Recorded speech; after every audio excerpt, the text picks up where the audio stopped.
מזהירים את נשמות כל אחינו בני ישראל, אנשים ונשים וטף, שמסרו נפשם על קדושת השם, שנהרגו ושנטבחו ושנשרפו. Hi, I'm Jennifer Silverman. During the Holocaust, Nazi Germany stripped millions of Jews of their freedom and dignity. The atrocities of World War II only came to an end when the Allied soldiers found a way to restore the precious gifts of life and liberty. For those who are imprisoned and liberated, it is a powerful story to relive and tell. For those who witnessed the genocide and found a way to give the victims back their free will, it is a heartfelt memory. This is the story of one survivor's gift of freedom and one liberator's chance to give it.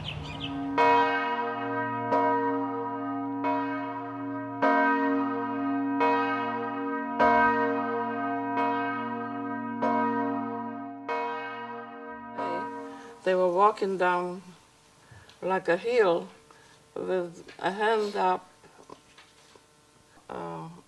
Heil Hitler, and they took us, there was a church, and they took all the women, the Jewish people, to one side, and the men to the other side, and the women with the children. And we stayed in the church until they all came in, and then they burned down the town, and that's all we had is whatever we had on us. We were in such bad shape. We were just skin and bone, and we knew, I mean, we just had a feeling that nobody else in the family is alive. And because after being in camps for so long and being mistreated and being sick and live like worse than an animal, you really didn't want to live. You wanted to die. That's how you felt. And when we were liberated, you would think that you were happy and smiling, but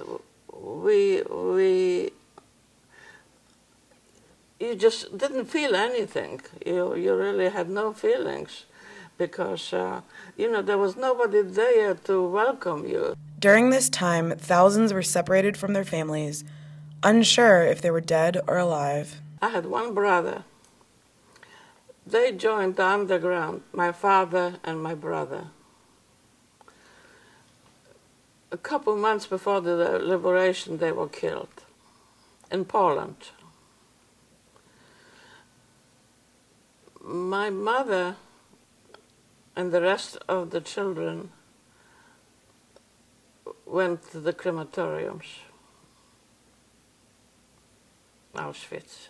This American soldier came over and called me out and called out a few other girls outside.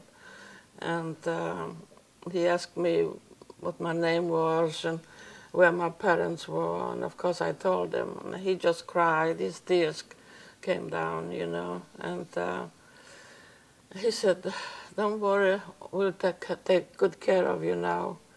And he said, "We'll get the Red Cross is going to be here, and they take us to a hospital," and that's what happened. Victims of the Holocaust share similar stories of desperation, and these are the ones we often hear. But the accounts of those who came to the rescue are a different side of the same story. Just before we reached Hamburg, we had heard that there was a German concentration camp in the vicinity. And as we approached it, we knew that we were on the right track because of just the unbearable odor, even a mile away. And when we came upon this wire enclosure with several buildings, a number of buildings, and saw all of these prisoners out in the yards in the striped uniforms, and they actually just looked like walking death. And so immediately what we did was open the gates. The German guards had already left. They had abandoned the camp. And so it was just a matter of walking in, and our mission then was to try to help them, get them fed, get them back to a safe place, to a hospital, and get them taken care of. For some soldiers, the Holocaust meant more than liberating strangers. It was about saving their families. I had one Austrian Jew that was in my company, and he had just joined my company about a month or two before we got to this camp. When the Germans came into Austria, they took his family and put them in a work camp, as they called it, and beat him and left him for dead. He was a teenager. He recovered, escaped, came to America, joined the Army, joined the paratroopers, came overseas with the sole mission of trying to find his family. When we got to the camp, we found this Catholic priest, and of course, this young man could speak German fluently, and he asked the Catholic priest if he had known his family, and he said, "Son, I don't know how to tell you this, but your entire family, mother, father, brother, and sister, were put to death just a few days ago." A feeling of desperation and just being absolutely crushed. His whole mission, and he was just saying, if I had just been able to get here a few days sooner. Freedom is defined as the power or right to act, speak, or think freely without hindrance or restraint. But everyone has their own concept of what it means to be free. Freedom to me during World War II, and freedom to all of those who participated, was a matter of our existence, a matter of us keeping our lifestyle and our family and our country. And everybody was behind the war effort because our freedom was at stake, our very lives were at stake, and we were willing to do whatever it took. I think if you want to accomplish something in your life, you can, by working hard and to be honest and to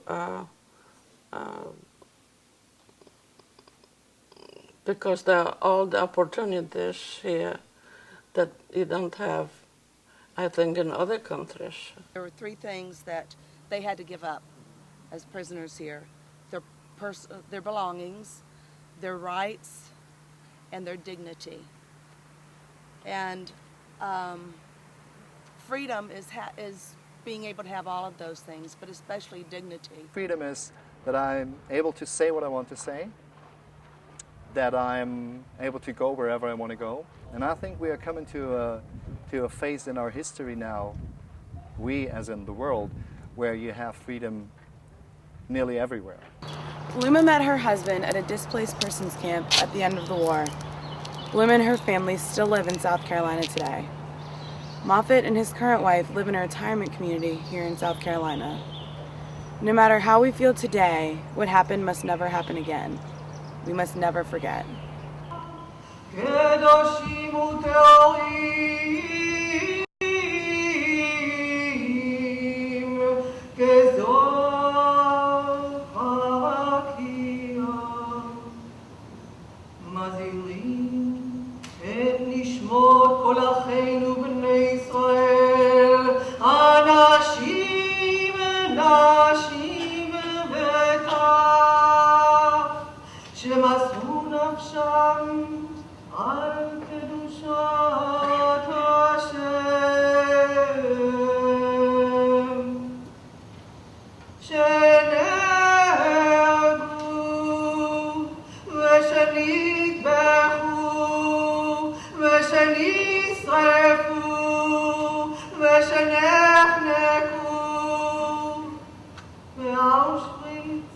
Bergen-Belsen, Buchenwald,